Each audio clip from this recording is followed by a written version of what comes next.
The rest of the story. Fifth grader Patsy McClenny had no trouble in selecting a book for her required book report. She chose The Life of Louis Pasteur.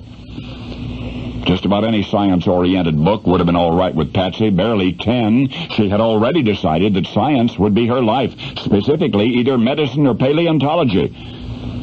Yet it was not only Patsy's prodigious intellect that led her in such directions. It was what she saw when she looked in the mirror. A skinny, bespectacled, ugly duckling who would never get anywhere in life on her looks.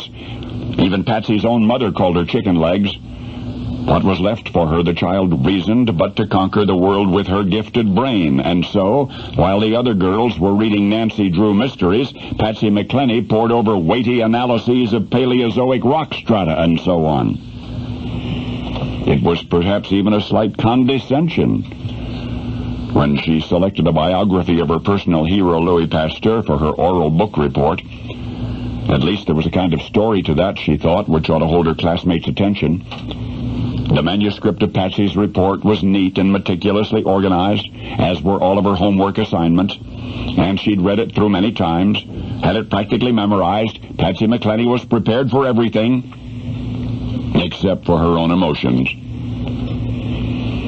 In this day of the fifth grade oral book reports, as the youngsters stepped forward one at a time to give their reports, it became increasingly clear that Patsy's was by far the most adult, the most interesting of all of the books chosen. But as Patsy listened to each report, her eyes wandered around the room, searching the faces of her classmates. Gradually, a terrible, sick feeling came over her.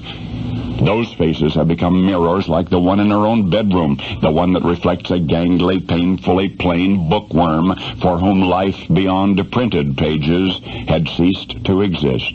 For years, Patsy had heard the taunts to her face and behind her back. Weird, the others often called her, but never before today had Patsy McClenny felt so utterly strange. And then suddenly the teacher's voice startled her.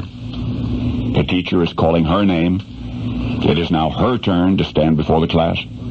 Patsy rises slowly, looks into those faces, clutching her report. She is frozen on the spot. "Well," the teacher says. And Patsy's eyes flood with tears, and in a sudden burst of grief and fear, she dashed from the room. And to this day, Patsy McClenny cannot stand before an audience large or small and give a speech. I want to run that by once more for a purpose. To this day, Patsy McClenny cannot stand before an audience large or small and give a speech, because she will never completely outdistance the awful shyness that plagued her childhood. She says the self-consciousness that comes with being an ugly duckling. And yet, while her brilliant brain might have taken her to the pinnacles of scientific achievement, she instead sought to overcome, if only partially, the dread of facing other people by doing so in the guises of make-believe characters as an actress. And so, this word of comfort to all of the authors of unspoken book reports, to all of the owners of mirrors with cruel reflections, and to any who've ever thought in anxious silence, "Don't look at me. Look instead at Patsy McClenny, whom the world now knows as the talented, ultimately self-confident, ravishingly beautiful Morgan Fairchild." Now you know the rest of the story.